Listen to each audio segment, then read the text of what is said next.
He's an executive committee member of IADI. He's also the vice president of the ARC.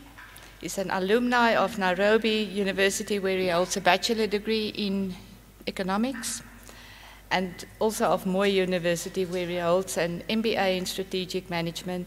So, ladies and gentlemen, Mr. Mohammed.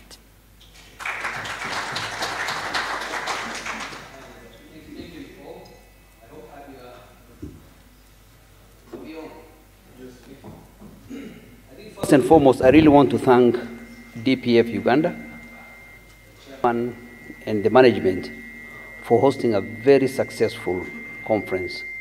And this being the first time it's being hosted in Uganda, I think, David, we shall rate them very, very highly. They can even now organize for maybe an AGM or an EXCO. Otherwise, well done, gentlemen, and thank you for inviting us. And we are sure we'll journey together to make deposit insurance, as the minister yesterday said, a household name. I think that is the journey we all need to take on. And of course, David, I'm talking about that because I'm the chair of the MRC. So I'm trying to promote deposit insurance in Africa, and I'm sure after this you'll realize the importance of deposit insurance. Now I'll go through my presentation. Thank you. And my presentation is on core principle number 3. That is governance and operational independence of a deposit insurance, which is key for a successful and effective deposit insurance. So we'll have a bit of introduction, core principle number 3, which is governance, and then I will take you through a small journey of the KDIC transition, and then the legal independence. We'll talk about corporate governance. We'll also talk about operational independence, and we'll talk about a bit of challenges. Please, I'm a fast talker. If I'm just too fast, stop me, right? All right. To start with, on deposit insurance governance, I've picked on 2 quotations. One quotation is by one of these, I can call him one of the gurus of deposit insurance, William Seidman of FDIC, who one time said, a deposit insurance system is like a nuclear power plant. If you build it without safety precautions, you know it's going to blow you off the face of the earth. And even if you do, you can't be sure it won't. Indeed, what William was talking about is simulation and stress testing. Don't think that you have just built a deposit insurance and you sit, you say, wow, there we go. It must be stress tested through and through to make sure that you are ready for you to detonate the nuclear whenever it's required. Then I got another quotation by somebody called Mohammed of KDIC, who said, close coordination and cooperation among safety net participants is a panacea to problem banking. Whatever you're talking about can only be possible with very close cooperation and coordination between the deposit insurance, the central banks, the National Treasury, or the Ministry of Finance. And number 4, who are very important, is our membership. Our membership, who are the banks and the microfinances, because they are the people who are in the industry. And one thing I always tell them is that they should also contribute to financial stability, because any unstable financial sector is not good for their business. So they should not only think that it is the work of central bank or National Treasury or the deposit insurance. They must also play their effective role to ensure the stability in the financial sector. So then, when we talk about operational independence, what's operational independence? Basically, what the core principle says, it is to be free from any external interference. The deposit insurance should be free of any external interference, and through this, you should create a very strong legal framework to insulate you. That's the word they always use, to insulate you from any external interference. That when there's a problem, nobody should tell you, why don't you pay customer A, why not customer B? Because in deposit insurance, we talk about non-discrimination, non-discriminative, or non-preferential treatment. Actually, that's the right word. So when you're in a deposit insurance, the first thing you should know is that you don't have any preferred depositor. all depositors are equal to you. So the chairman should not tell you, you know, Mohamud is my friend, can you pay him before so and so? No. And indeed, in Kenya, we have had those kind of experiences, and I always tell them, deposit insurance, we believe in non-preferential treatment. So we treat all our depositors equally. We don't have any preferred depositor. If anything, 100% of our depositors are preferred. So we don't have any individual who is preferred. Then for operational independence to be successful, we also talk about capacity, the human resource capacity, which I think I alluded to. It's very, very important. The deposit insurance must have human resource capacity. We must also have system capability. I was this morning discussing with my brother from the West African Monetary Union, who was telling me about the system that they have, and they deal with about 130 banks. And they don't have a very strong system. He was telling me at times they were even doing those calculations manually. But I think now they have now started developing some systems. You can't run away from systems, because the system will actually give you timely, and it will give you a credibility of the data. Because any data which is not credible would definitely affect your resources, isn't it? If say the banks now even under report about their deposits, they will definitely affect your revenue. Am I online? Yeah, okay. So system capability is very, very important. Chairman, for Uganda, make sure that we have very robust system. In Kenya, actually, we have put in a very robust system thanks to the World Bank, through some assistance from the World Bank, because system is the way to go. Soon, we'll be out of this paperwork and manual thing. So one of the capacities that we should be thinking about is our infrastructural development of our deposit insurances. If possible, we should even have a real-time system where we can even monitor even deposits movements in the banks, if it's possible. So system capability, very important. Then operating budget. Of course, for you to be independent, you must have an operating budget. If you are depending on somebody else, you see now you'll also now compromise the issue of the external influence, isn't it? If I'm the one who is paying for your budget, I'll tell you what to do and what not to do, isn't it? So operating budget, very important. Start with an operating budget and make sure the budget is optimized in its usage. David knows in IADI we are very serious about optimization of our budgets. And actually that one should be cascaded down up to our deposit insurances. Because any penny we spend, it is actually, we are doing what? We are injuring our depositors. So we must spend all our monies in a very prudent way. Because then any savings we make will be plus to the depositor. So operating budget, very, very important. Legal framework. You must have what we call a legal independence. Thank you so much, my brother. Yeah, okay. Legal independence is very, very important. We in KDIC before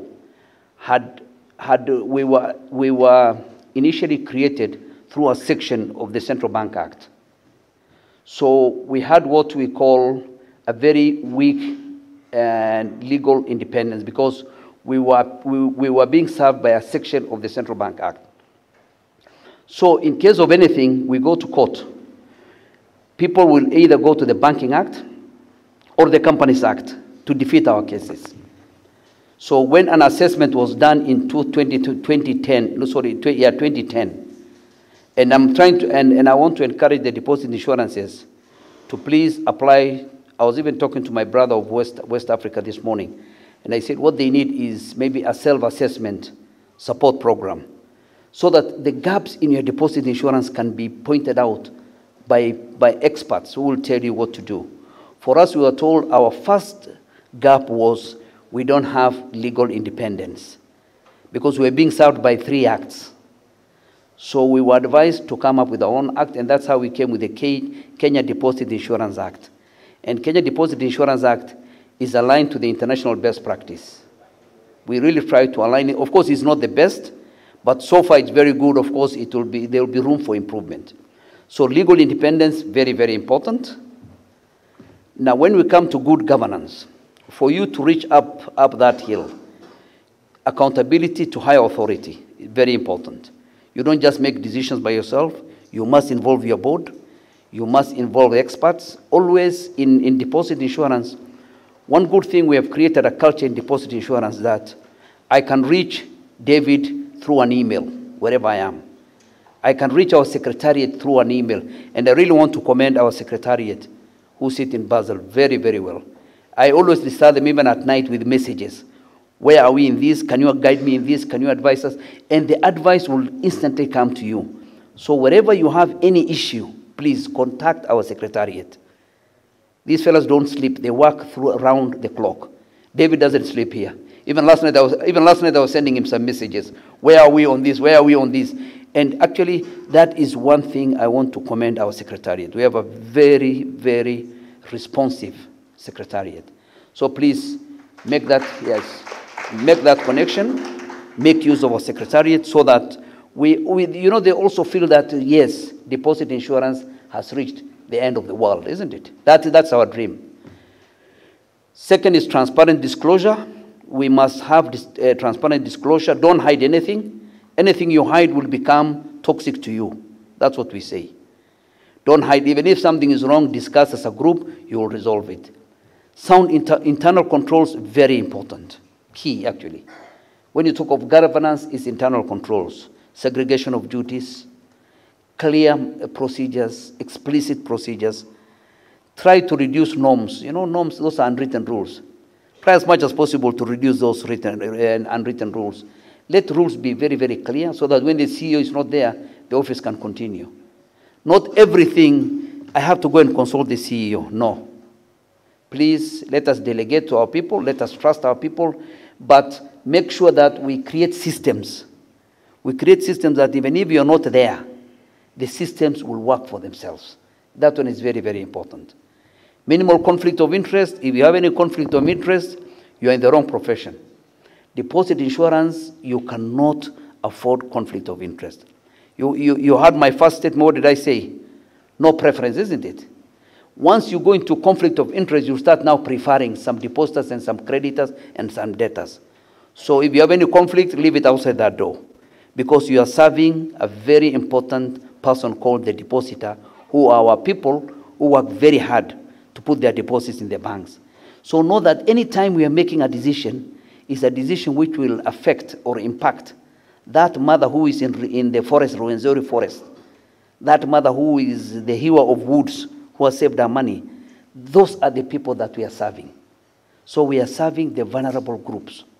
So make sure that very little minimal conflict of interest, and we must be we must be fit and proper. Integrity should be our next name. Integrity, and not only by word, but by deeds. People talk of integrity is honesty. Even the resources you are using in that institution. So, then we come to transparency. Regular disclosure of information to stakeholders. If possible, tell the stakeholders what is happening. Let them know that we are there. Like in Kenya today, what we are doing, we are even publishing our membership. I know now it will actually appear in the papers tomorrow.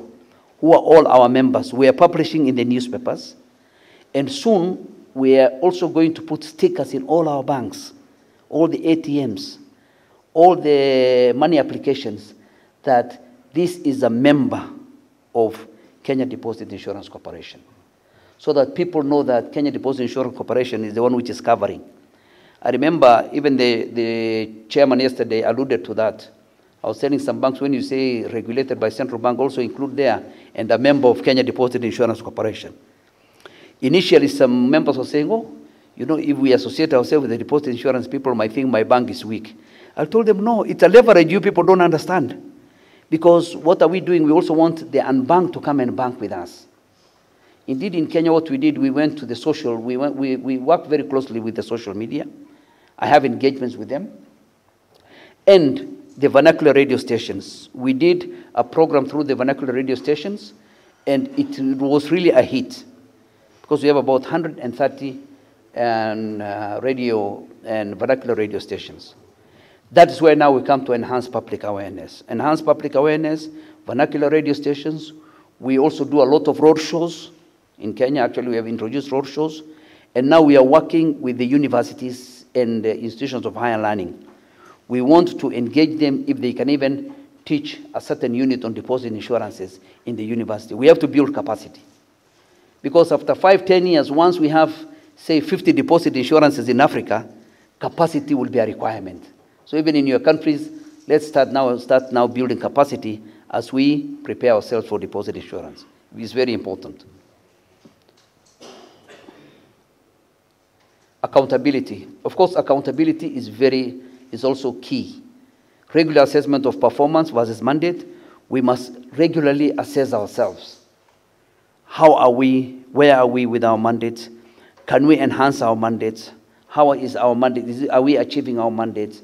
We have what we call performance indicators, key performance indicators, so that we are sure that we are indeed achieving our mandate. Regular internal and external audit, very key. Because you can be sitting there thinking your internal auditor is okay, but get an outsider to come and audit you. Get IADI to assist you with even a self-assessment, technical assistance. That's another audit. They'll come and audit the whole of your system and tell you whether you remember, and David was talking about number compliant, non-compliant yesterday. Those are the results of the assessments. So I think it's very, very key for new and emerging deposit insurances, those ones who have started, like West African Monetary Union, indeed to apply to IADI to give them assistance. Capacity will be given by IADI. They will send experts there. They will review your whole system and tell you these are the gaps in your system. And even you can share that report now with the policy makers. Yeah, so I was talking about accountability. Then 4 is insulation from external influence. I alluded to that. And appointment and removal of board of directors and independence of the board chairman. Actually, the board chairman is good. Even Uganda, you have an independent board chair. Even as before in Kenya, the chair used to be the central bank governor. But when we became KDIC, the governor is a member of the board. So we have an independent board member who look at things independently. That is part of insulating that deposit insurance from any external influence. Then now I come to the transition, the roadmap of KDIC. KDIC started in 1985. It was established under what we call the DPF under the Banking Act. Remember I told you we were sitting in a Banking Act, Kenya Bankers Act, and also the Central Bank Act, a section of the Central Bank Act. So in 1989, it commenced operations. And KDIC, sorry, you know now I'm so used to KDIC, I even forgotten DPF. We used to be called Deposit Protection Fund Board, DPFB. DPFB indeed started after closure of several banks.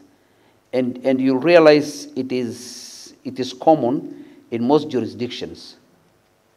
Yeah, there we go. It's common in most jurisdictions that deposit insurances indeed become like a reactive decision. When banks close is when people say, hey, wait a minute, we need a deposit insurance. You remember even David was telling you about the Northern Rock. You know, in UK, there was a time they said they don't need a deposit insurance. Our banks are sound and stable. We don't need any deposit insurance. When the Northern Rock hits them, everybody remind what happened to the deposit insurance? Today, they're in the forefront of promoting deposit insurance. You know, it is said that you prepare for war during peace, isn't it? You prepare your army during peace. You don't prepare them during the war. So in 1989, we commenced operations. So we have been working until 2012, we promulgated the Kenya Deposit Insurance Act. Indeed, in 2010, we had a self-assessment, which was actually spearheaded by David here. A team came from IADI, who actually looked at all our systems and picked the gaps in our systems. And indeed, that is the report we used in now creating what we call KDIC, even to the policymakers. Operational independence was picked. The issue of weak legislation, I remember, we were told non-compliant. Operational independence, non-compliant. And all those things were picked by IADI, the experts. And it was a very good report because we shared with the minister, everybody. That is what now gave birth now to KDIC in 2012. KDIC was promulgated in 2012. Then after 1 year, we realized that our law had not properly anchored the resolution options in it. So we had to convince Parliament to do an amendment to our law before it's operationalized. Actually, it was like swimming upstream. You know how tough it is swimming upstream, not downstream, upstream. But the parliamentarians agreed with us because we told them without that there's no need of KDIC. That is when now we were given the powers to conduct a purchase and assumption, which, and under receivership powers now were now vested on KDIC, and we are now given the powers now to do what you call a purchase and assumption, and also the powers to even create what we call a bridge bank. There is somebody, the World Bank gentleman took us through the bridge bank. So in our law now, all those powers are there. Those powers now sit in our law, so now we can now operationalize it. In 2014, KDIC commenced operations, and as we speak now, all the staff, former staff of DPF were from Central Bank. Now we are doing a phased out recruitment. And some of the staff of Central Bank are applying to work with us. Others who are not wishing, they are going back to Central Bank. So we are in that, we are still on that now transition. But we have systems in place, actually, indeed to address all those issues.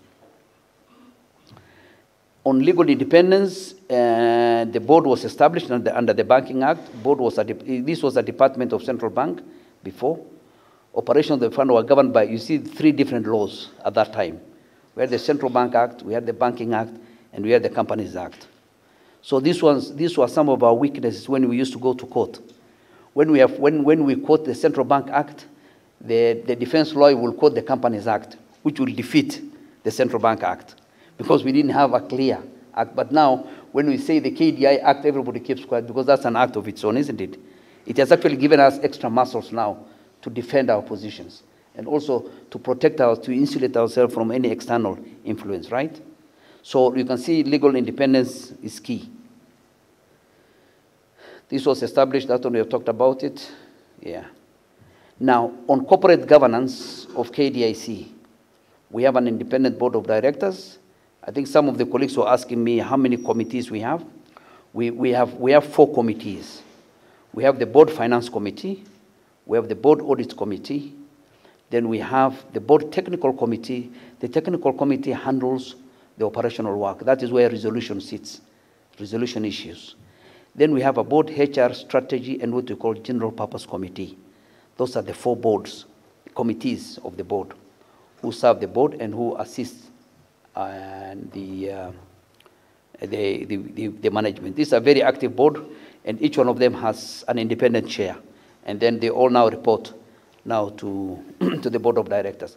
Who are in our board of directors? We have 5 independent board members.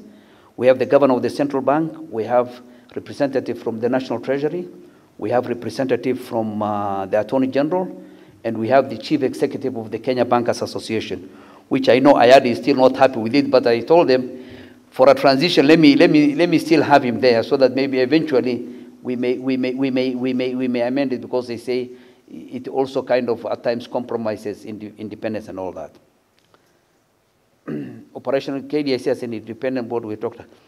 The organizational structure of KDIC, we totally overhauled the former structure which was there. We created a new structure in line with our brothers from Nigeria.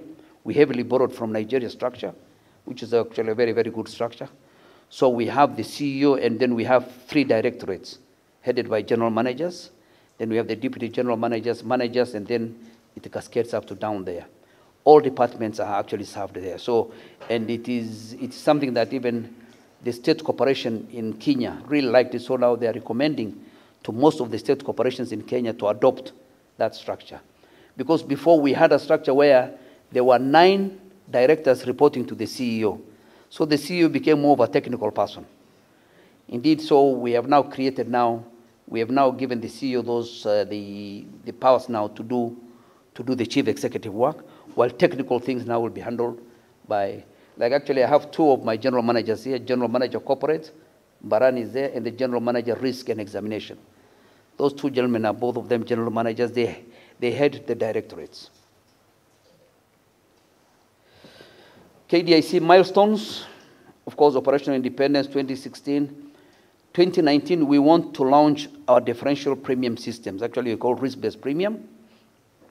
In 2018, we did a successful purchase and assumption, of course, with a lot of support from the central bank. And currently, we're also doing another purchase and assumption, which is also underway. So that will be our second purchase and assumption. Although both of them, I can still say that we were not very efficient with them. But going forward, what we are promising Kenyans is that we are promising Kenyans two things. One is we are going to work very closely with the other safety net participants to ensure there are limited or no bank failures. And in case of any bank failure, we want to break our backs. We want to assure Kenyans non-systemic. Within 60 days, we should resolve those banks. Because why should we sit in a bank for 4 years? No. Within 60 days, we should make a decision whether we want to go the purchase and assumption way or whether we're going to liquidate that bank. A decision must be made. And one other thing we are promising Kenyans is that liquidation, like now they're waiting for a big announcement, I know, 1st of October. Actually, the minister will announce our review of our coverage, just like Uganda. I know it will be said, but we want to tell them that is not the direction we want to go to. The direction is we don't want to go to liquidation. We want to resolve banks as a going concern. Indeed, that should be some of our objectives, we as deposit insurances, to work very closely with the central banks to ensure that problem banking can be resolved earlier than Mohammed woken up 4 a.m. in the morning told, we have closed a bank, take it. You know that is a terminal bank, isn't it? That one you cannot even resuscitate it. But Mohammed is told now this bank, the temperatures are not very well. Can we, early warning signs, like what our brothers in Nigeria have? We should borrow heavily from Nigeria so that we can make Africa the next frontier for businesses. People know they can bring their money here. Even if a bank is closed within the shortest time possible, the bank is resolved. So that we don't every now and then we say that we want to close our banks. I think I'm being reminded about time, so our challenges, information sharing with other safety net participants, of course, digital stored value products, that is our specialty. That is M-Pesa, but we will work on it, cross-border banking, regulatory challenges, public awareness, and single point of entry. Now, I'm leaving this takeaway with you people. Effective information sharing mechanism will deepen financial stability. And you can see who are working there, Deposit Insurance, National Treasury, Supervisory Authority, all of them moving to financial system stability. Thank you so much.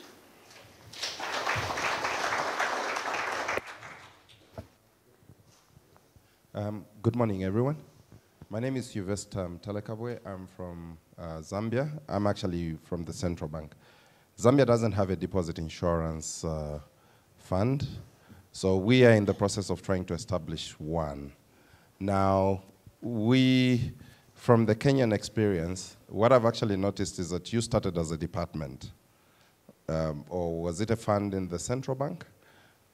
So because we are thinking, in order to actually try and leverage on the resources in the central bank, we're thinking of starting up a fund within a central bank and maybe setting it up as a department. And then when it actually grows or we develop capacity, then maybe that's the time we can actually have it as a separate entity. Now, in your opinion, is this a good idea, or what would be the advice for us to actually move? Because we're also looking at the limited resources that we have for us to be able to just start a separate legal entity. You talked a lot about operational independence. And then just as a follow-up, where did your seed capital come from? How did you start that? Thank you. Hello, good morning, ladies and gentlemen. I am Mr. Amadou Kora from Central Bank of the Gambia. Like Zambia, but this one is Gambia. We also do not have any deposit insurance scheme. We are in the process of setting up one. I'm happy that he has asked part of what I wanted to ask. So my inquiry now is, I heard in his presentation where he said that they were operating on Central Bank Act, Company Act, and the Banking Act. And then they had to come with their own independent, legislation to be able to defeat lawyers. Because normally lawyers will use Company Act to, whatever happened, defeat their purposes. So I'm struggling to understand, because normally I expect that there will be coordination in terms of law, harmonization of laws, so that there will be no conflict. So, but where you have a situation, people can use Company Act to overturn provision of Banking Act. I'm struggling to understand that area. If you could explain further. Thank you.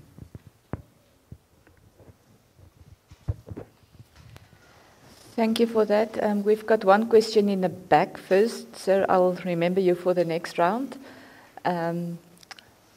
Madam, I think we've got that question, and then Mohammed, you can respond. Thank you so much. I am Ali Sarah from Bank of Uganda. My question is on cross-border banking. You mentioned it as one of the challenges in KDIC. I would like you to throw more light on the exact challenges and maybe your expected solutions. Good. Yeah, maybe I'll first answer my brother from Zambia. Thank you. And what I'll advise is that what happened in Kenya, we had a fund. We created a deposit, it's called Deposit Protection Fund Board. It had its own board of directors where the governor was the chairman. And at that time, we had the CEOs of the banks as members, okay? So we started growing the fund then. Because the first thing you'll do is that you'll have to levy premium on the banks, okay? You levy premiums on the bank, and then you'll have now to build that fund. So the best is, to me, first start within the central bank, because the central bank has the capacity. So that after some time now, you start now getting out of the central bank. But starting from the central bank is a good idea, because like for us, the whole capacity, both infrastructural and human capacity, by law, was to be provided by central bank.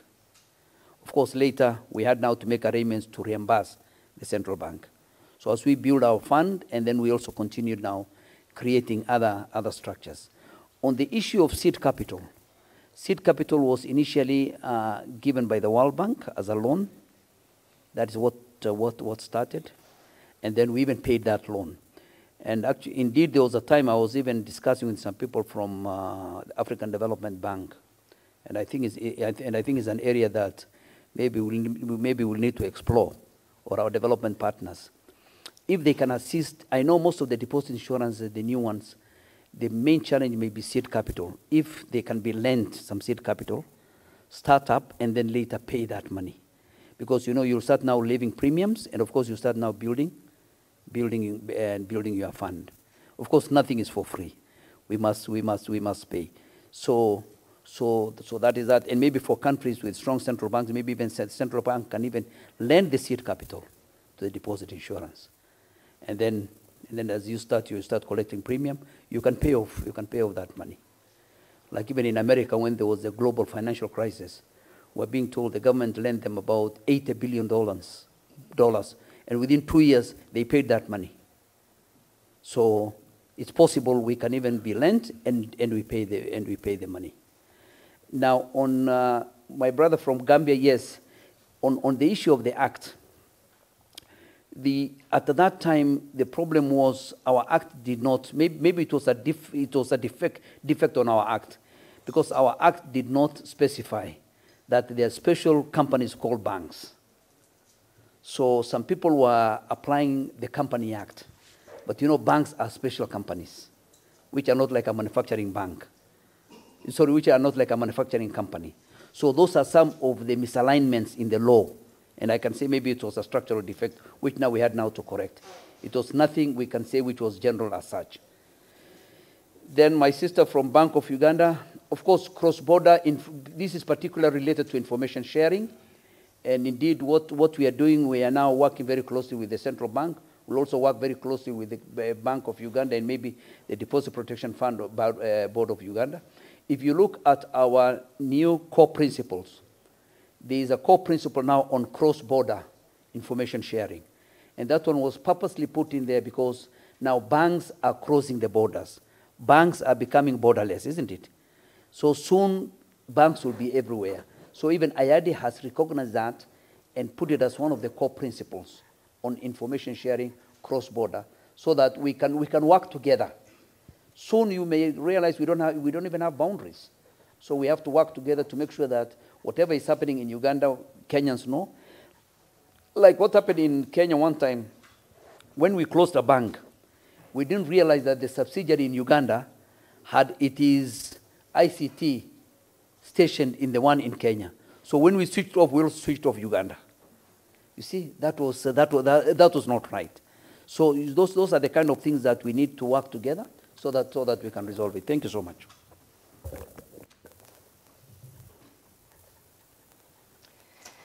Thank you, Mohammed. I've just been told that we have got 30 minutes more because we started a bit late, so we'll go on until 10:30. The gentleman in front, and then followed by the colleague from the World Bank, the same table. Okay, thank you. Andrew Obara is my name. I'm a board member of the Deposit Protection Fund of Uganda. And Mohammed, you've made me a few ideas wiser this morning. One of them is legal independence.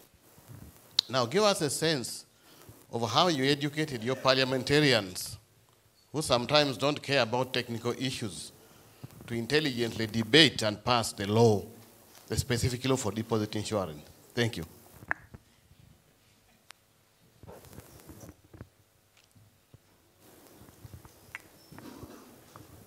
Thank you, Mahmoud. My question is related to the composition of the Deposit Protection Corporation Board of Directors, the managing body of the institution, in the African-specific context. There are no clear guidance what would be the composition of the Board of Directors when such institution is set, but the core principle says that governance should be isolated from external influence, and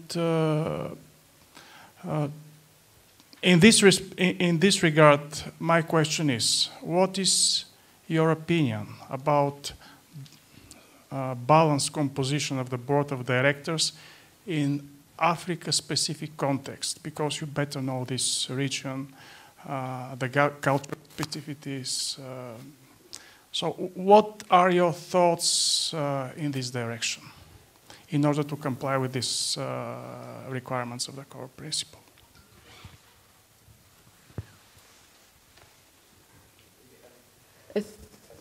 Maybe a third one, and then, sir, I will give you a turn in the next round. Thank you very much, Mohammed. Emmanuel Kalemamsoke, board member, DPF. You've talked of the importance of financial sector stability as one of the main roles expected of deposit insurance and a DPF. But I want you to comment on, do we have, or is it possible to have harmonized targets and indicators so that we can avoid rural conflicts to the key sector players? Thank you. Good morning, everyone. My name is Vusfuma from Zimbabwe. Thank you, Mahmoud, for that eloquent and inspiring presentation. I'm sure you ran short of time because you did not talk much about differential premium system. But I think that is a topical area. We have had so many complaints, especially from the big banks, as to why we are not applying that particular system. But what I wanted to find out is, have you built sufficient resources or met your target fund to the extent that you have now applied the differential premium system? And what will happen in the event that maybe you have a number of banks failing? Are you going to scrap that system, because I'm aware that FDIC at some point you have to do away with that system after encountering some challenges. Thank you. Okay. For those questions. Legal independence. How did we convince parliamentarians? I was even sharing with you. And I believe in one of our pillars of our new strategic plan is stakeholder engagement. And one of our stakeholders is parliamentarians. So we engage them. We engage the relevant committees of parliament. We have we sensitize them.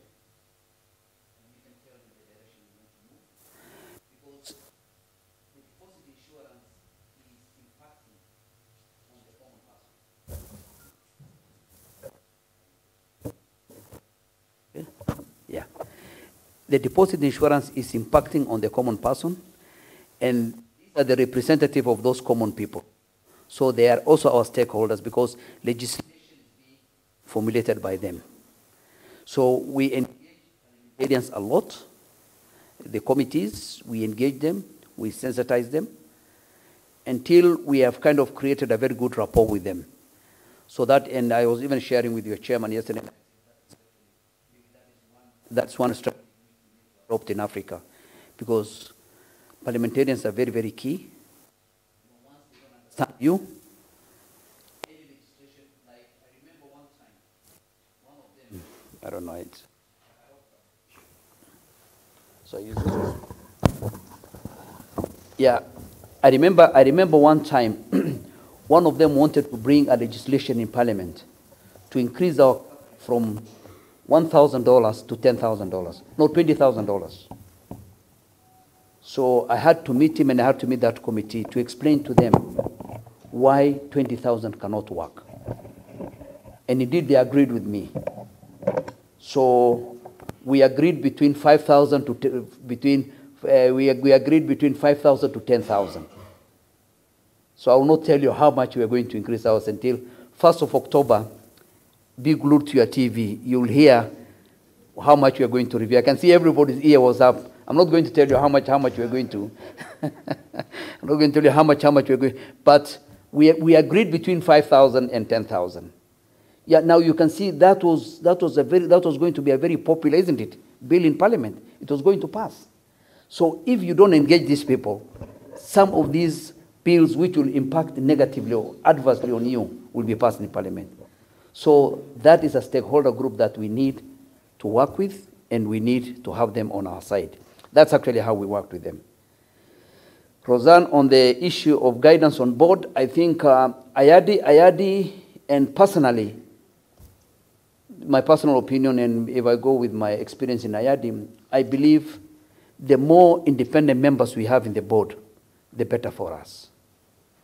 So that these are the people who can make decisions now better, because they are not conflicted. You see, they don't have any, their interest will even be that mother who is in the village. I believe if we can have more independent members, I can see David is agreeing with me. I believe we should make it an independent board. Independent board, let's have more independent board members so that they can impact positively. Indeed, I even say even about the commercial banks. I've always preached to them and I tell them, as much as you people are private, you're holding a public asset called deposits. So when you're working on that deposit, you talk of shareholder value. Indeed, you should be talking of depositor value. I remember in my economic class, I was being told you must increase shareholder value. In banks, we should be talking of depositor value, isn't it? Because that is the right shareholder of that bank. If the depositor removes his deposit, what percentage is the shareholder having in that bank? Maybe 10%. So even the banks, I'm trying to edit to tell them that, to make sure when they're dealing with the deposits of the banks, they should know that that is a public asset entrusted with them. My mother has sacrificed her wood, whatever water she has been fetching to sell, to deposit her money in that bank. So don't look at Mohamud who has brought his few million shares. You think you should make him happy. You should also make that the first person who should be happy should be the depositor.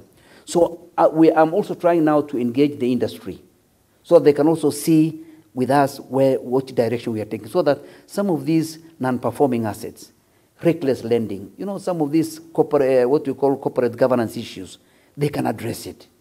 And I think you can see this should be a concerted effort for all of us, because all of us want that financial stability.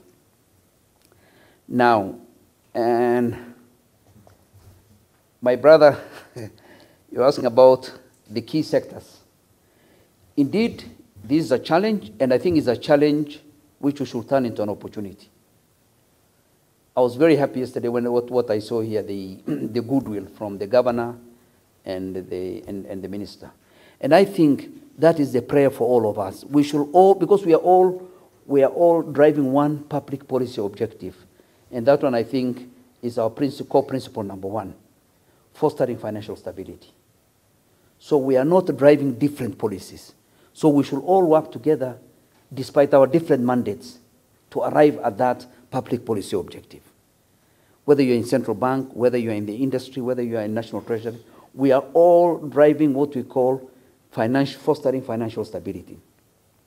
The more reason why we should actually be one. The more reason why we should be more united. And I think that is a message which we need to really propagate to all the safety net participants. So that if there is any problem with a bank, don't hide from the others. Call the deposit insurance, like what our brother from Nigeria was telling us, Prince. Call people from the National Treasury. Let's have a round table. Let's sit. Let's see what is there. How can we resolve this problem? Okay? Is there any indication this problem can be terminal? If it becomes terminal, deposit insurance, what strategies do you have?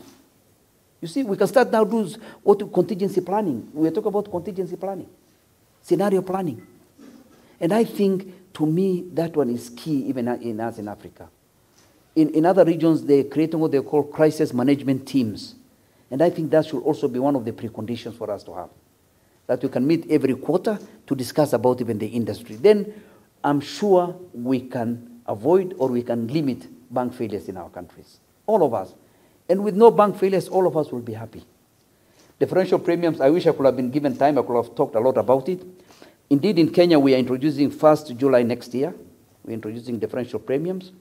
And I don't foresee that risk we are talking about, because for us, the model we have adopted is a model called X plus 1, where X is the flat rate, plus 1 is now your level of risk.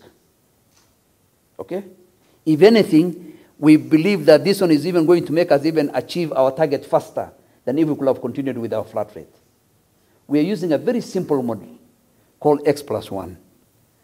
Am I right, Paul? Isn't it? That's the model we are using. Actually, yes. Yeah? 1 plus X. Thank you. You see now the expert is there.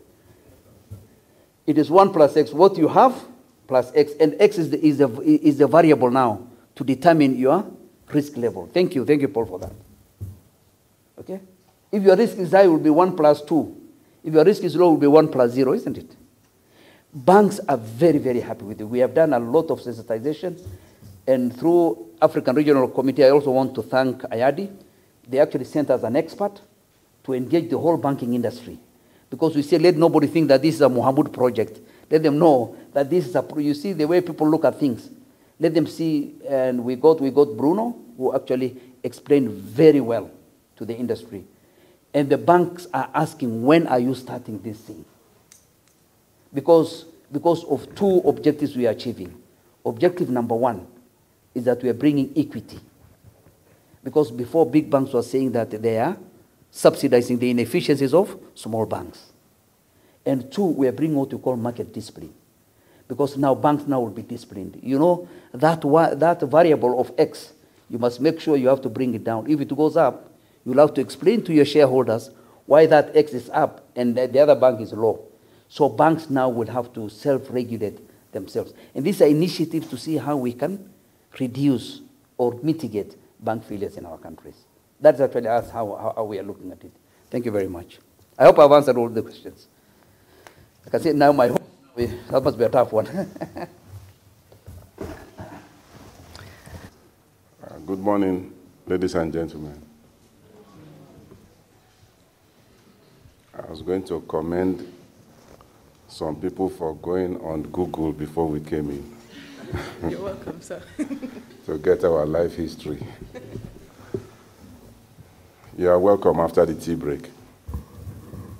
And I think we have a very interesting session now. Let me confess before we start. During the tea break, we're having a discussion. Violetta and Richard and myself. We discussed for quite a while, and we talked about the topics they were going to share with you. By the time we finished discussing, we realized and we asked ourselves, have we not even just finished the session? Is there any need to go back there and talk some more? But we felt we still have to actually share. We are fortunate to have two experts. They're experts in the topics they have been invited to talk about. And as you can see from their profiles, Violetta has extensive knowledge in deposit insurance. From her work with the Deposit Insurance Fund of Kosovo, I noticed that two areas which keep niggling at everybody involved in deposit insurance, she has been on top of this. Target fund issue is a big question mark when you manage deposit insurance fund. But she has so much knowledge of that and a lot of experience in that. It's quite admirable. And in the last session, we were talking about premium assessment and premium collection and management. Violetta has a lot of knowledge of that as well. Of course, she knows all about supervision as well. So we're going to hear from Violetta, from her point of view, all about there is to know about the paybox system. Violetta has diverse knowledge, of course, both in public sector, non-profit sector. She has worked in finance. She has worked in project management. You name it. So we are actually very, very lucky to have Violet with us, a product of the University of Greenwich in London, where she obtained her MBA. Can we give a round of applause to Violet? Now, our second discussant, Richard. Richard is equally very, very experienced in these matters. Richard is what I would call a core examiner. He's an examiner to the core. Having worked with the Bank of Tanzania, all along the examination line from 2008 to 2009 to 2018. 1994, thank you. So, deposit insurance essentially is all about keeping an eye on the banks.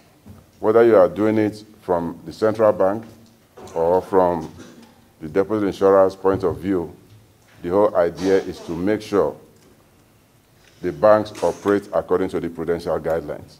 The guidelines are set out to make sure that the banks don't run foul or run astray. Thank you so much.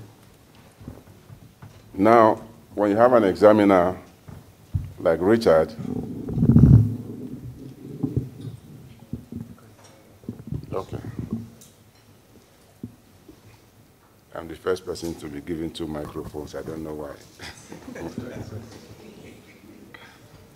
So when you have a core examiner like Richard, I think, virtually everything there is to learn about the business, we're going to hear from him as well. Richard, in 2018, became the acting director of the Deposit Insurance Fund of Tanzania. This is as a result of his previous work as an examiner with the Bank of Tanzania and also as a top official of the Deposit Insurance Fund of Tanzania. So this responsibility given to him actually is well deserved because I don't see any credential that would be stronger than what he has put on the table for this job. Please, let's give a round of applause to Richard.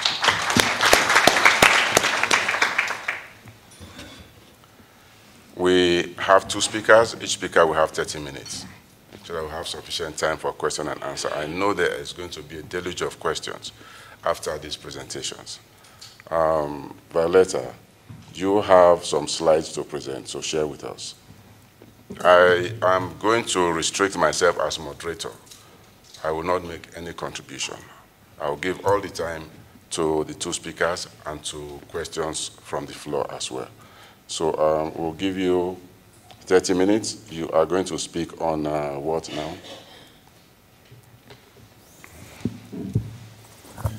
Thank you very much for your... So 2 microphones. Thank you very much for your kind introduction. Actually, I need to share something with you. I was about to take the taxi to go to the airport, and our second son saw the agenda and he said, "Oh, Mom, is really a prince moderating the session?" So I'm very glad to have met Prince, and thank you for such a kind introduction. Before I start my presentation, I want to join my colleagues in thanking, firstly, Chairman Kagoru, Julia for her invite, to thank, in his absence, Governor Mutebile, and Bank of Uganda staff and DPF staff for an excellent organization of the event. And I will say, Wibale Nyo, thank you very much for supporting the deposit insurance community under the umbrella of IADI, and greetings and thanking David for his presence in the region. So with that, so my presentation will focus on 3 aspects. Firstly, I will provide the context by presenting the key features of Kosovo deposit insurance and its assessment result of Kosovo DIS, and its from the compliance assessment conducted back in May 2015. The assessment was made with IADI core principles. Since our audience here, distinguished audience, include prospective deposit insurance system, I'll be providing you with an insight of Kosovo experience in establishing of DIS, focusing on key facts in the interest of time and relevancy of the topic. But you are more than welcome to approach me on bilateral basis or by email and ask any question. The aim is to help each other to a good start that fits specifics of your country. And at the end, I will end my presentation with slides that aim to provide you with my perspective. And I'm not talking here on behalf of DIF, since I have left as of 1st of May. My perspective on the precondition for deposit insurers' contribution to the financial stability with a narrow mandate. So, in the Kosovo financial safety net, the deposit insurer is established independently. The central bank is mandated with prudential regulation, supervision, resolution, and lender of last resort, with emergency liquidity assistance as a tool. So, the public policy objective of Kosovo DIS is to protect small depositors from loss in case of a bank failure, but also to support the central bank in meeting its own objective to foster sound, solvent, and efficient functioning of a stable, market-based financial system. Back in 2015, we have underwent an assessment of compliance with IADI core principles. So after we have written the self-assessment, the compliance assessment was organized in a format of the workshop held in May 2015, where David also has participated. And these are the grades. I have included the grades of that assessment. I know David mentioned yesterday rightly that the setup or the self-assessment is good to be done prior to the FSAP. But I would like also to share my experience in leading DIFC. Actually, IADI core principles have served for us as a standard, as a benchmark, and a tool for our strategic development. Because if the vision of deposit insurer is actually to to protect the depositor and maintain public confidence, then IADI core principles provide a great framework which you can assess yourself and see the weaknesses in the system to advance them strategically. So IADI core principles in that sense provide a 360-degree perspective, also discussing internal and external factors that you can include in your assessment.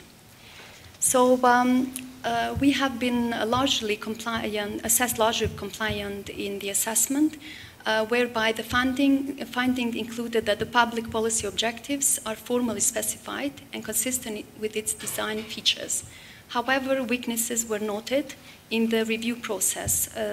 Therefore, recommended action was to conduct a regular internal and external review, to which extent DIFC is meeting its public policy objectives. And rightfully, we have actually fulfilled this, this recommendation.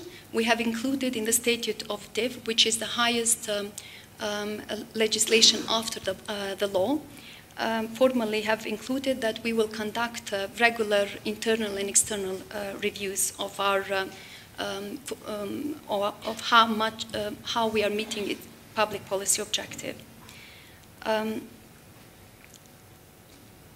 So the mandate of DIFC is reimbursement of insured deposits and participation with funds, but in collaboration with the central bank in a resolution of a bank, up to the limit which fulfills the same obligation as in the compensation process. So the least cost test in this sense. We were graded largely compliant, whereby the findings were that the powers and the mandate were clearly and formally specified and sufficient to fulfill its public policy objective. However, it was noted that DIFC lacks necessary access to data in order to verify the premiums and determine insured deposits. Recommended action were, of course, first to provide access to DIFC on necessary data for on-site examination to verify the premiums and determine the insured deposits. And the second, which we have fulfilled because this was under our control, we have actually issued a regulation by which the member banks will be required to submit the data in a format which will determine the insured deposits, and these data will be submitted into our system within 72 hours. So the second recommendation has been fulfilled. We were lagging on the first one. I want to share with you also that our external auditor has also made this recommendation, has flagged in their report. They said that the basic of verification of the premium is that you want to make sure that the source of data for that calculation is correct. And because we don't have such mandate, the external auditor recommended also that we cooperate with the central bank in order that the submission of data is verified for its accuracy to ensure that we are reporting the exact premium.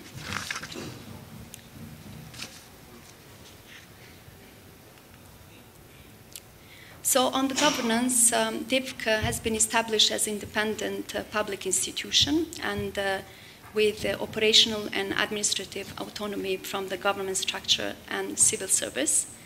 It reports to the central bank and it's governed by the management board, which is composed of members, the governor of the central bank or his authorized representative, representative of Ministry of Finance, and the representative from Ministry of Finance comes really because of the stake of the Ministry of Finance in setting up, their support in setting up the deposit insurance system in Kosovo.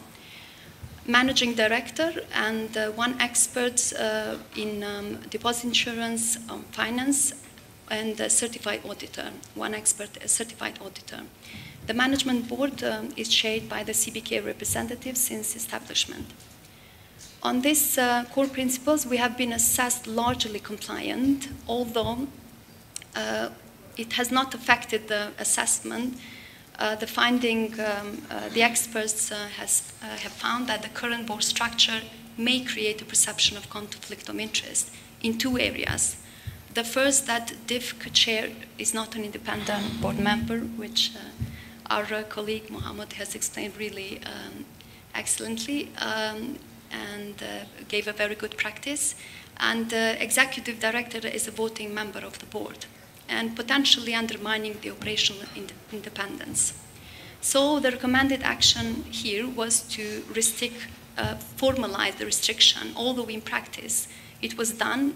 We have a clause on conflict of interest, and if there are any subjects which are discussed, we ought, all of us, to exclude ourselves from the discussion and participation.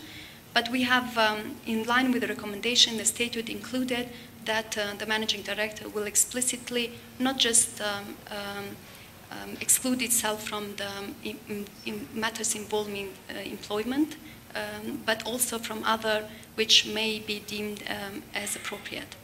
And also requiring the management board to report to higher authority, legislative and parliament. So the management board is chaired by the central bank, and the DIFC reports to the central bank. So the recommendation, I think, it's in line with good governance. So we operate, the coverage is limited up to €5,000 per depositor per member bank. And it covers individuals, legal persons, joint and trust accounts. Of course, we apply the exclusions, which are deposits of banks, pension, retirement funds, local and central government and administrative authority. So we have been assessed here largely compliant. Maybe just a quick information that the limited coverage of 5,000, it's not what we have started. We have started with €2,000, and we have gradually then increased that, dependence on our funding, of course. The finding was that the level and scope of deposit insurance is adequate to meet public policy objective, but the lengthy exclusion list may be a potential for delaying a payout. So also the finding included that we have to look at the deposit insurance limit in the region. Our country is very small. We are under 2 million people. So we have I can go to another capital within 1 hour. So that's why the experts have really made a very good assessment that we need to look at the deposit insurance limit in the region as well, in case any impact. Also, so the recommended action was that the deposit insurance limit is reviewed after the 2018, and also the depositors of emerging banks have a period of dual coverage and are notified of the changes of the coverage, which we don't have it at all, and this would require the law changes to the law. DIS of Kosovo operates an ex-ante funded scheme. We were assessed here materially non-compliant because our emergency funding arrangements were insufficient. And my next slides I will elaborate more, but the idea is the backup funding was with EBRD, and it was 10 million.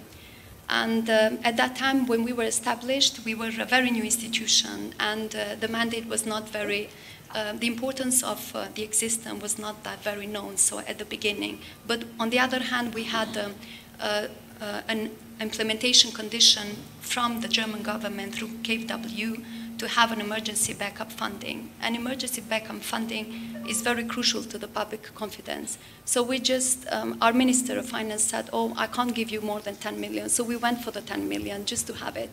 So this is why this finding. So the 10 million were not based on the analysis, if you say. So my recommendation is that if you can, it's better to be done.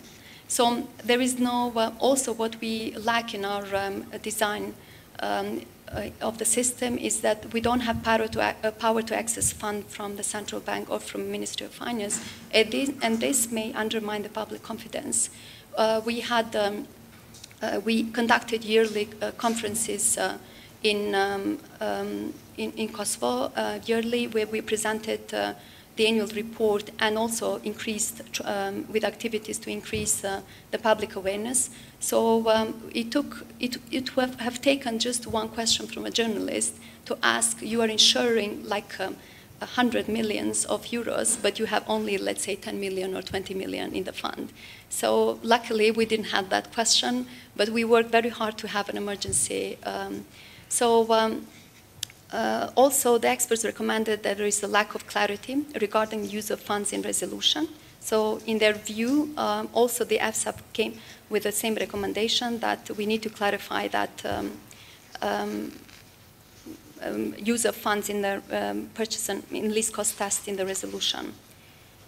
So we have immediately after, we have in 2016 arranged for a second standby credit line.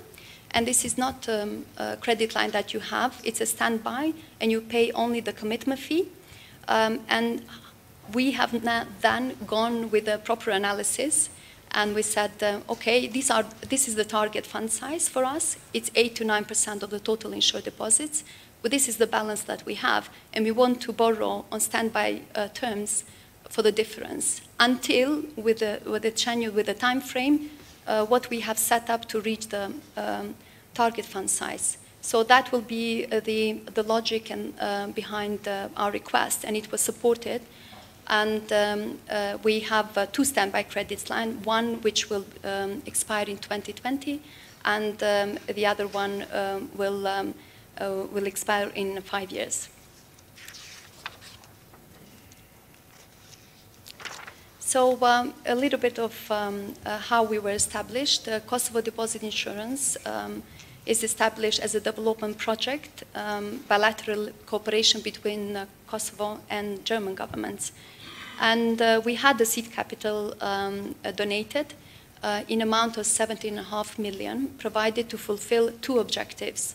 The first one is to establish deposit insurance system. When you establish, you need the funding there in order to maintain the public confidence, be it a loan from the Ministry of Finance that you can pay back after you have reached the target that you have set, or a donated money from international organization. We have been very fortunate to have had a backing of the World Bank, actually International Development Association, and the German government through KfW. And as you see, the second we have received in total from our government 11 million.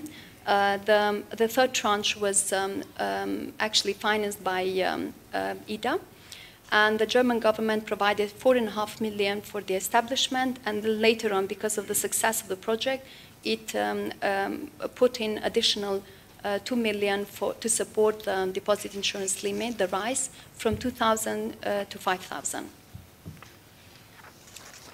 So just some key facts,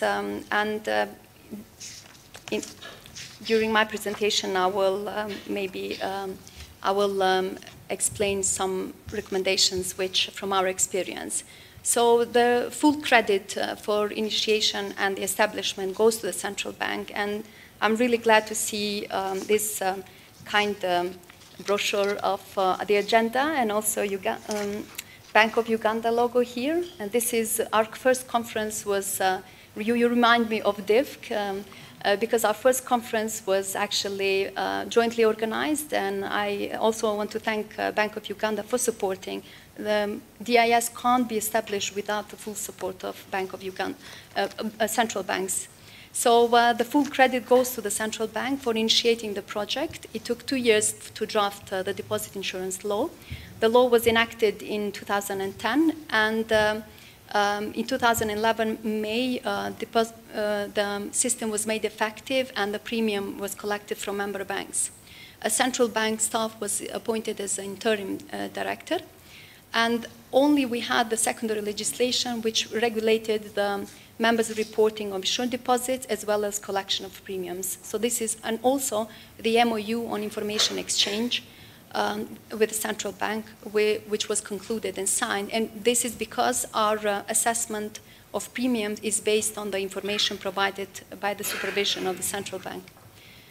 So I was the first employee of the fund, 1st of August, and we were hosted at the central bank premises for a year. In August, we have signed a financing agreement with the World Bank on behalf of International Development Association to provide the seed funding. The central bank staff were hired, seconded to cover the legal, financial, PR, and IT duties, but this were more critical in establishment. We have adopted central bank policies on employment and budgeting, which were also the disbursement condition of the World Bank project. And by September, we have signed a 3-party financing and project agreement with the German government, our government, and DIFC as a project executing agency for the financial support of the establishment of Kosovo DIS. We have also had a TEA, technical assistant, in the amount of $500,000.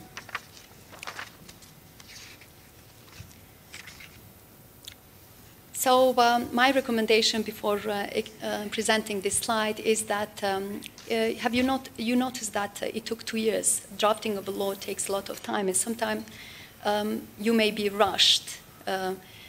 So please have a look at, again, before you submit, if there are any changes.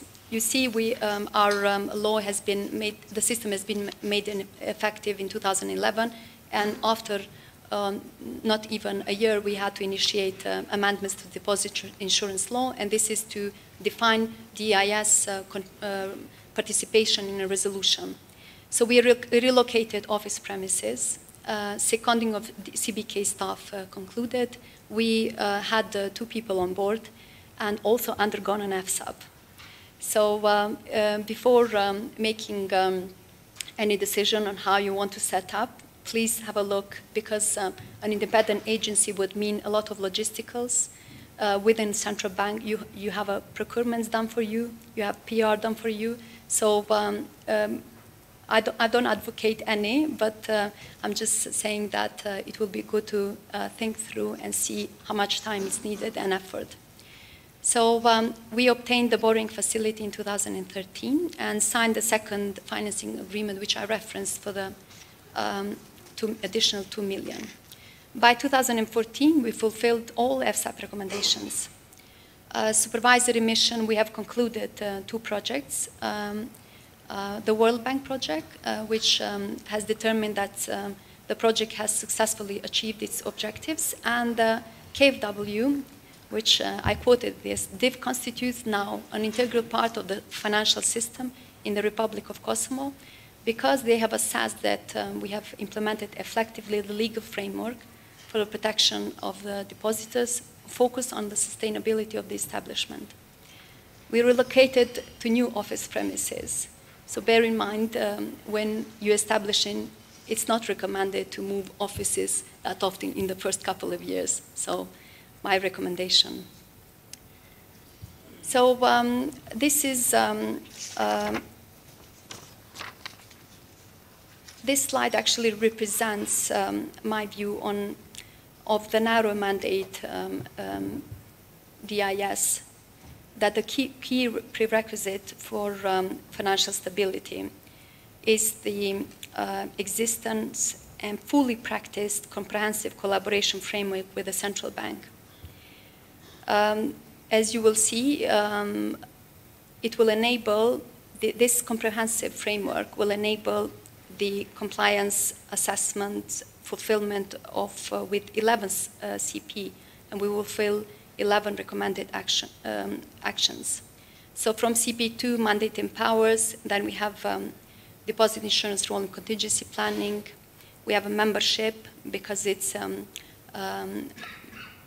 because the members they are automatically are members in this deposit insurance system once they are licensed to take deposits.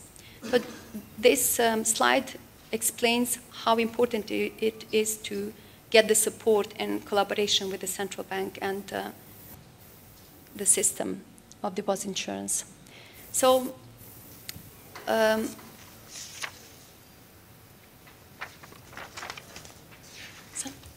okay, this is my last slide. So the topic about why deposit insurance, it is because we ought to contribute to the financial stability. And there are two aspects here. It's deposit protection and public confidence. Deposit protection because providing access to insured deposits timely, and public confidence to prevent the bank run or minimize the contagion in the system. And I have looked at to the definitions of what is effective DIS. IADI provides for 16 core principles, where the Basel III LCR, which stands for liquidity coverage ratio, defines effective deposit insurance scheme as the one that has ability to make prompt payouts, that actually guarantees to make prompt payouts. Coverage level is clearly defined, and there is a high public awareness. Also, it has formally specified powers and the mandate, and operationally independent. Is based on a system of pre-funding and has adequate means ensuring ready access to additional funding in the event of a large call on its reserves. So I have identified two types of risks for that may prevent us to contribution to financial stability. One is risk to operational readiness and risk to reputation from the assessment of compliance which was made. First is that DIFC legal framework provides that receiver submits the data to DIFC within 3 working days following an insured event. However, the receiver's duty is not specified specifically in the Banking Act. The legal risk we have determined how to address. It will be addressed in the MOU with the central bank. And the second is legal framework provides power to support its mandate as an and participation of DIFC staff in the examination. Although established in the law, on-site examination are yet to be conducted. So the message is legal powers to be put in practice. The risk to reputation is the law doesn't specify the hierarchy of accountability for the management board. This lack of accountability may undermine the public confidence in the system. Also, the fact that DIFC reports to the central bank, as well as at the same time management board is chaired by the representative of the central bank. So the management board doesn't report to higher authority, and chairperson remains central bank representative. So with that, I conclude. Thank you so much for your attention, and I look forward to your questions.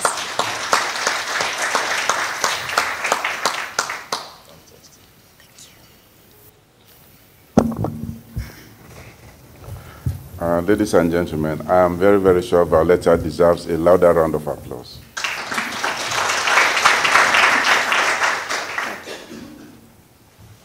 She did justice to her topic in exactly 30 minutes. Thank you very much. You're welcome.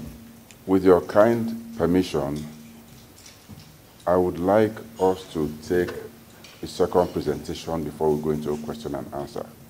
Because to my mind, there might be some overlap. So we have seen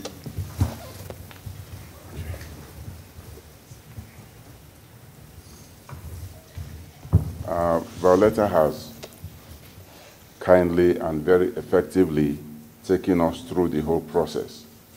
And this will be of great benefit to those jurisdictions that are just starting out their deposit insurance schemes.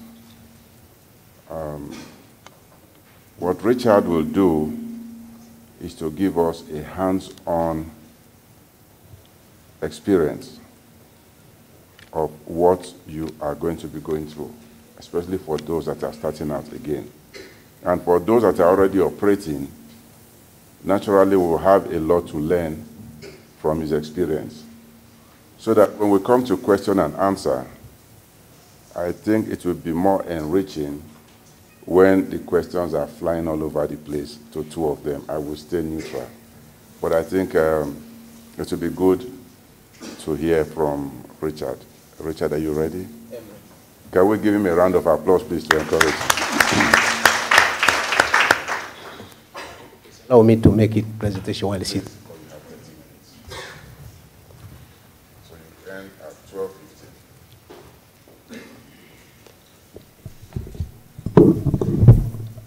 Thank you very much, Prince, for giving me the opportunity to speak to this public audience. And let me start by giving a word of thanks to Uganda Deposit Protection Fund for organizing this important event on behalf of Africa, a regional committee, where we are members as well, and also for giving me time to speak to this audience on Tanzanian experience with regards to deposit insurance, particularly Paybox Plus experience. So I used to call this Uganda Deposit Protection Fund. And if you are not careful, you may pronounce it Uganda People's Defense Force. So, so you have UDPF and UPDF. So you need to be careful when you're pronouncing the two.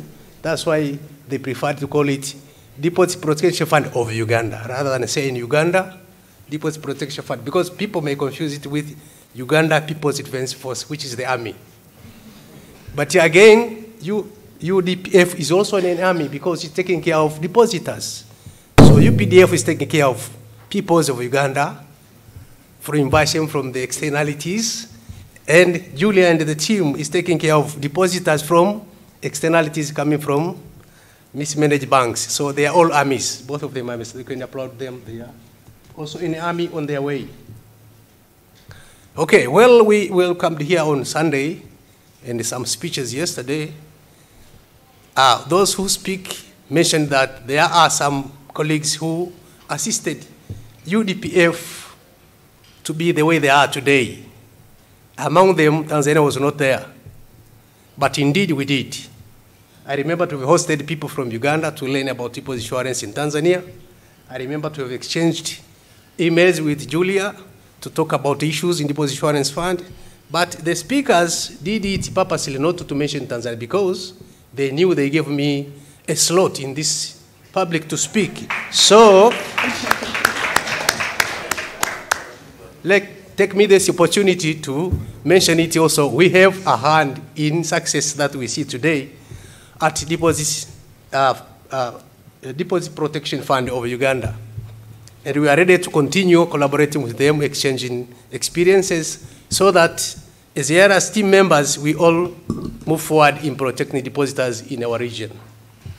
Having said that, allow me now to make a presentation.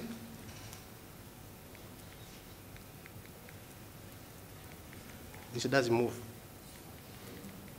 Okay, good.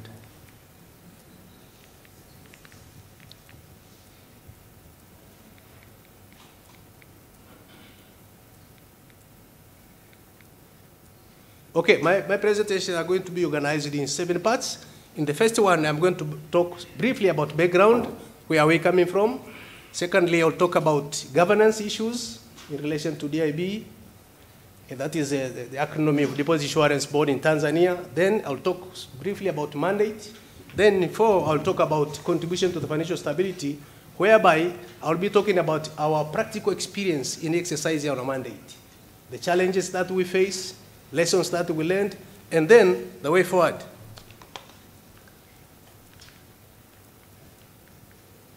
This takes time to respond, I think. Okay, so as a way background to start with, Deposit Insurance Board of Tanzania is established under the banking law. Mohamud is talking about the previous one, the Kenya first institution of deposit insurance.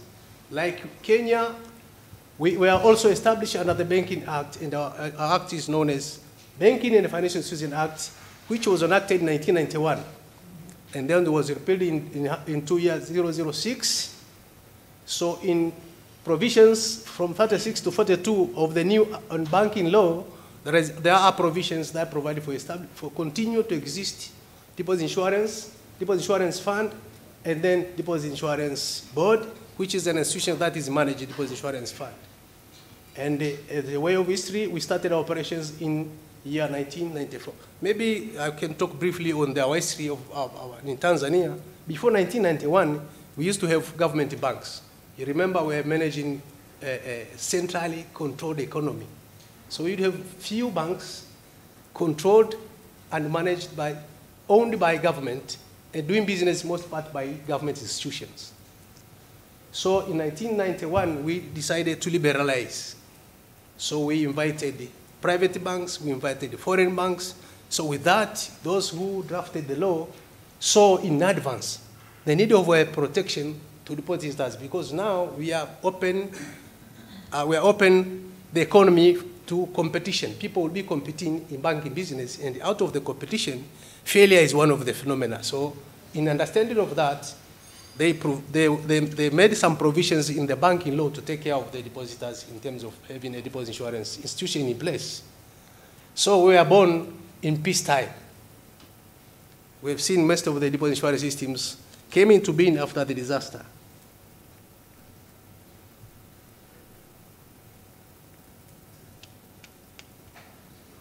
Okay, so we are managing, under our deposit insurance system, we're having 52 member institutions as of June 2019.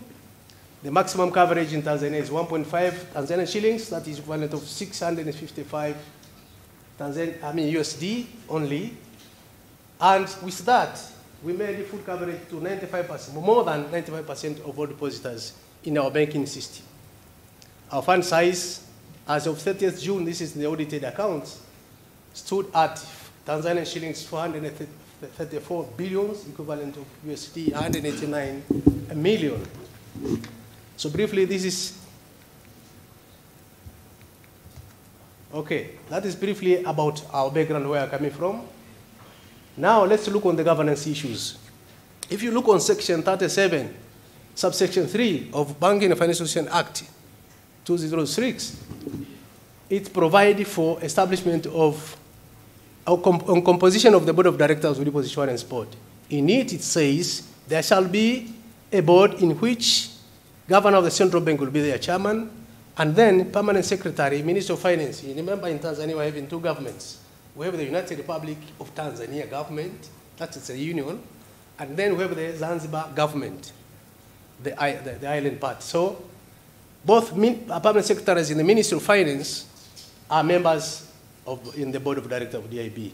And then 3 members are appointed by the Minister of Finance by his own judgment. He will appoint other 3 members to sit in the DIB board of directors. I'm talking of this to see how are we operating, whether we're independent or not, because I remember Mahabura talked a lot about independence of the Deposit Insurance Board. Again, if you look on Section 37, subsection 12, the law provided for Bank of Tanzania to provide staff and facilities to the Deposit Insurance Board so that it can discharge its responsibilities. That means DIB is managed by central bank staff. I'm also a central bank staff. DIB is also housed inside central bank premises. So DIB, again, management is appointed by the central bank management and not the board of directors. So this is how we are in terms of mandate. Again, section 36, subsection 1, talk now of a need to have a deposit insurance fund. So it says there shall be a deposit insurance fund in which to be paid contribution from members and other payments. And again, to provide, so it starts by providing for the fund, and then it also provides for establishment of institution to manage that fund. And this is Deposit Insurance Board now. So Deposit Insurance Board, in our case, it is an institution, it's not the board of directors. It is an institution that is managing the Deposit Insurance Fund. And also the same sections provide that now Deposit Insurance Board will make payments required from the fund to exercise mandate. Subsections, section 39 provided for payment of protected deposits. That is where we are now having the mandate of making of a paybox. Paybox mandate is provided under that section. And I said we are paybox plus, so the law clearly stipulates that we'll use the fund only to make payments from that fund to reimburse depositors.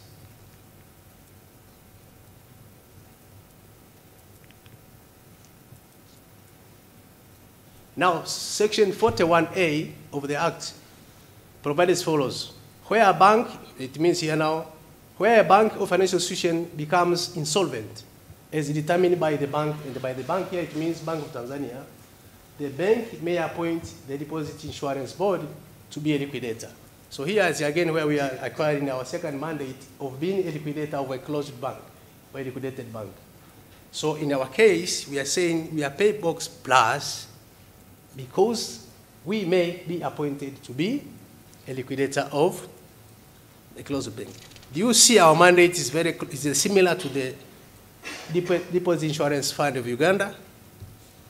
So when they came and learned about us, they decided to go our way in terms of mandate. So like Uganda, we are also paybox plus because we have that mandate of liquidating a failed banking institution. So this is how our mandates are derived from the laws. Now, if you look on IADI Core Principle 2, Mandates and Powers, which we've been discussing here from yesterday, it says a paybox plus mandate is where the deposit insurer has additional responsibilities, such as resolution functions. Example, financing support to ailing banking institutions, which means IADI calls for DIS to have power of early intervention in resolving banking institutions that is in trouble. So I'm trying to just say where the liquidation, where I'm saying I have got the plus, it's the same as what is propagated by the IADI in Core Principle 2, where it says you must have. So I'm speaking this because I want to advise my fellows in African countries where are now in the process of putting in place deposit insurance institutions to have a paybox plus, whereby that plus is having the futures that come from higher mandates, rather than just, because when a bank is closed, that is finished. If you are liquidating, you are not doing something different from the liquidation itself. But we are talking of the paybox plus, whereby you will have a chance of rescuing these institutions before they go under. So as we think of putting in place our own institutions, let's think of, and if you want to go paybox plus, now talk of the plus whereby you are having the other features of the higher mandates rather than just resting on liquidation, which is already a gone case. Now, what is your contribution in the banking system? And I'm going to talk about our contribution in terms of the experience of get involved in the payout process of closed banks. So in Tanzania, on 8th May 2017, one bank was closed. This was a big bank, a relatively medium-sized bank. It is a bank with cross-border relationships. This bank, known as FBME Bank, had a branch in Cyprus. And surprisingly, that branch operated more than 90% of the business of this particular bank. So we commenced the payout to depositors in November. We closed in May. We took around 6 months to start payout. Why? Because now I'm sharing with you experience so that you can learn from us and improve your case as you are thinking of establishing new deposit insurance systems. Why? This was a unique banking institution because it was put under liquidation following US